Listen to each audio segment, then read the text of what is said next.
வலிக்கிறதா? வணக்கம் நண்பா, வணக்கம் தோழி. இன்னைக்கு நான் பேச போற விஷயம் ஒருவேளை இப்ப நீங்க அனுபவிச்சுட்டு இருக்கிற மிகப்பெரிய வலியா இருக்கலாம். ஆமாம், மரியாதை. எப்பதாவது ஒரு 4 பேர் இருக்கிற இடத்துல நீங்க ஏதோ சொல்ல வருவீங்க, ஆனா யாரும் உங்களை காது கொடுத்து கூட கேட்டிருக்க மாட்டாங்க. அந்த நிமிஷம் மனசுக்குள்ள ஒரு வலி வரும் பாருங்க.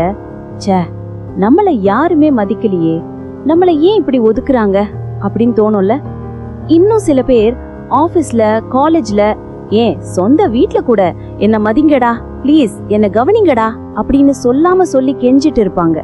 நான் உங்களை பார்த்து ஒரு கேள்வி கேக்குறேன். ஏன் அடுத்தவங்க உங்களை மதிக்கணும்னு நீங்க கெஞ்சுறீங்க? மரியாதைங்கிறது என்ன, பிச்சையா தட்டுல போடுறதுக்கு? இல்லவே இல்ல. மரியாதைங்கிறது நாம சம்பாதிக்கிற விஷயம். அது நம்மளோட உரிமை. இன்னைக்கு இந்த பாட்காஸ்ட் முடியும் போது நீங்க மத்தவங்க கிட்ட போய் என்ன மதிங்கன்னு நிக்க மாட்டீங்க. மத்தவங்க உங்களை தேடி வந்து, சார், மேடம், உங்க டைம் கிடைக்குமா அப்படின்னு கேட்பாங்க. அந்த மாற்றத்தை உருவாக்கத்தான் நான் இன்னைக்கு வந்திருக்கேன். தயாரா? Let's dive in. பார்ட் 1. நீங்க செய்யும் மிகப்பெரிய தவறு, தி மிஸ்டேக். முதல்ல ஒரு கசப்பான உண்மையை நான் சொல்லியாகணும். கொஞ்சம் வலிக்கும், ஆனா அதுதான் மருந்து. நமக்கு ஏன் மரியாதை கிடைக்க மாட்டேங்குது தெரியுமா? ஏன்னா நாம ரொம்ப நல்லவங்களா இருக்கோம்.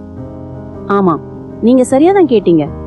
எப்ப கூப்பிட்டாலும் வருவான் இவன், எது சொன்னாலும் மறுக்க மாட்டான், இவங்க கிட்ட என்ன வேணாலும் பேசலாம், கோபிச்சுக்க மாட்டாங்க. இந்த வார்த்தைகளை நீங்க பாராட்டுன்னு நினைச்சிட்டு இருக்கீங்களா? சாரி பாஸ், இது பாராட்டு இல்ல. இதுதான் உங்க மரியாதைய குழி தோண்டி புதைக்கிற வார்த்தைகள். எப்ப பார்த்தாலும் அவைலபிலிட்டி, அதாவது எப்ப கூப்பிட்டாலும் நான் இருக்கேன், நான் வரேன் அப்படின்னு நீங்க போய் நின்னீங்கன்னா உங்களுக்கான மதிப்பு குறையும். தங்கம் ஏன் இவ்வளவு விலையா இருக்கு? ஏன்னா அது ஈஸியா கிடைக்காது. ரோட்ல கிடக்கிற கல்லுக்கு ஏன் மதிப்பு இல்ல? ஏன்னா அது எங்க வேணாலும் கிடைக்கும். நீங்க தங்கமா இருக்க போறீங்களா இல்ல கல்லா இருக்க போறீங்களா? இப்போ ஒரு முடிவை எடுங்க. உங்க மரியாதைய நீங்க இழந்ததுக்கு முக்கிய காரணம் நீங்க அடுத்தவங்களுக்காக உங்களையே தாழ்த்திக்கிட்டு போனதுதான். அவன் என்னை விட்டு போயிடக்கூடாது, அவங்களுக்கு என் மேல கோபம் வந்துடக்கூடாது அப்படின்னு பயந்து பயந்து ஒவ்வொரு முறையும் நீங்க தலை குனியும் போது உங்க தலையில இருக்கிற கிரீடம் கீழே விழுது நண்பா. அந்த கிரீடத்தை மறுபடியும் எடுத்து வைக்க போறோம். எப்படி? பார்ட் 2. கண்ணாடிய பாருங்க. The mirror rule. இத மாத்தணும்னா முதல்ல நீங்க செய்ய வேண்டியது ஒன்னே ஒண்ணுதான். செல்ஃப் ரெஸ்பெக்ட், அதாவது சுயமரியாதை. உலகம் ஒரு கண்ணாடி மாதிரி. நீங்க உங்களை எப்படி பாக்குறீங்களோ அப்படிதான் இந்த உலகமும் உங்களை பார்க்கும். உங்களுக்கே உங்க மேல நம்பிக்கை இல்லைன்னா, உங்களுக்கே உங்க ட்ரெஸ்ஸிங் சென்ஸ் மேல, உங்க திறமை மேல, உங்க வார்த்தை மேல மதிப்பு இல்லைன்னா எதுக்கு இன்னொருத்த உங்களை மதிக்கணும்?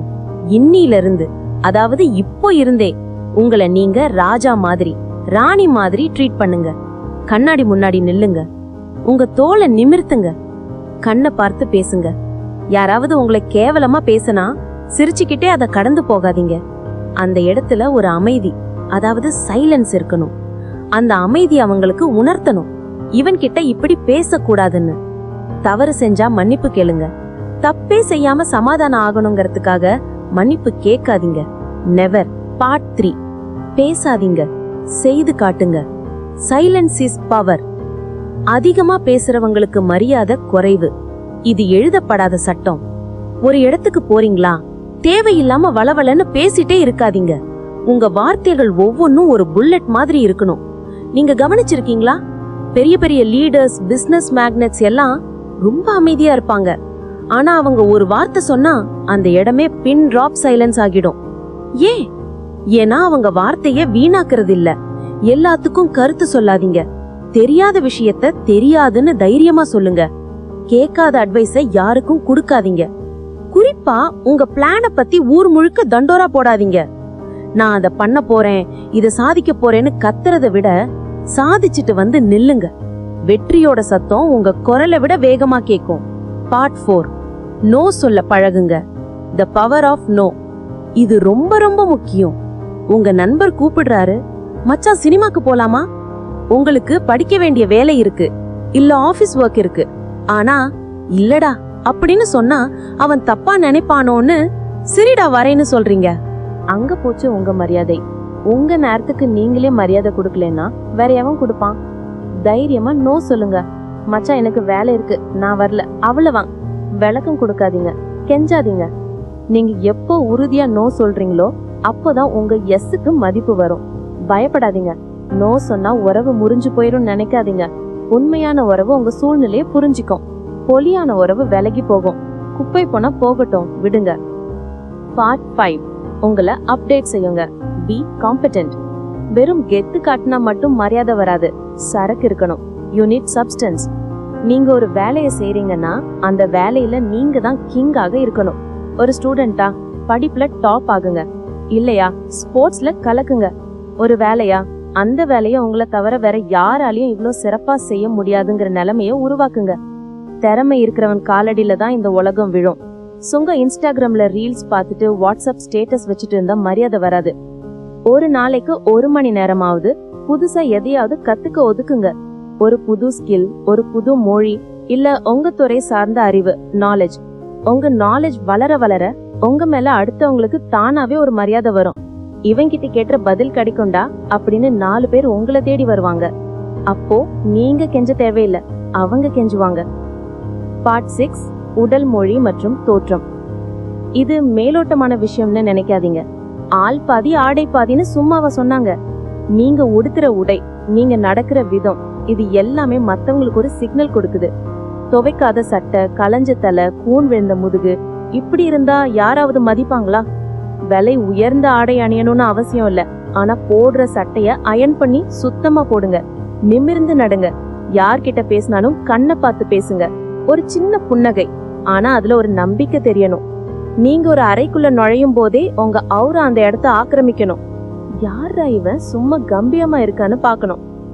பார்ட் 7. Emotional control. யார் ஒருத்தர் தன்னோட உணர்ச்சிகளை கட்டுப்படுத்த தெரியாம சின்ன விஷயத்துக்கெல்லாம் கத்துறாங்களோ அலறாங்களோ அவங்களுக்கு மரியாதை கிடைக்காது. கோபம் வருதா? நிதானமா இருங்க. வருத்தமா இருக்கா? பொது இடத்துல காட்டிக்காதீங்க. உங்களை யாராவது இன்சல்ட் பண்ணா உடனே கத்தி குச்சல் போடாதீங்க. அவங்கள பார்த்து ஒரு சிரிப்பு சிரிங்க. உன் தகுதி அவ்வளவுதாங்கிற மாதிரி ஒரு பார்வை பாருங்க. அந்த அமைதி அவங்கள சும்மா சுத்தி சுத்தி அடிக்கும். நீங்க ஒரு பாறை மாதிரி இருக்கணும். அலைகள் வந்து மோதலாம், ஆனா பாறை அசையாது. நீங்க ஸ்ட்ராங்கா இருங்க. கடைசியா ஒன்னு சொல்றேன் நண்பா, மரியாதைங்கிறது அடுத்தவங்க நமக்கு தர சர்டிபிகேட் கிடையாது. அது நாம நமக்குள்ள வச்சிருக்கிற தீ. இனிமே யாருக்காகவும் உங்க தரத்தை குறைச்சிக்காதீங்க. தேவையில்லாத இடத்துல போய் நிக்காதீங்க. கூட்டத்தோட கூட்டமா இருக்காதீங்க. தனியா தெரியுங்க. யாராவது உங்களை மதிக்கலன்னா கவலைப்படாதீங்க. அது அவங்க பிரச்சனை, உங்க பிரச்சனை இல்ல. சூரியனை பார்த்து நாய் கொலைச்சா சூரியனுக்கு கேவலமா? இல்ல நாய்க்கு தான் அது அறியாமை. நீங்க சூரியன், பிரகாசமா இருங்க. இன்னில இருந்து இந்த நிமிஷத்துல இருந்து உங்க வாழ்க்கை மாறப்போகுது. கெஞ்சாதீங்க, ஆளுங்க. உங்க மேல நம்பிக்கை வைங்க. நீங்க ஒரு அற்புதம். உங்களுக்கான மரியாதையை இந்த உலகம் கொடுத்தே ஆகணும், கொடுக்கும். இந்த நெருப்பு உங்க மனசுல பத்தட்டும். போங்க, ஜெயிச்சு காட்டுங்க. நன்றி.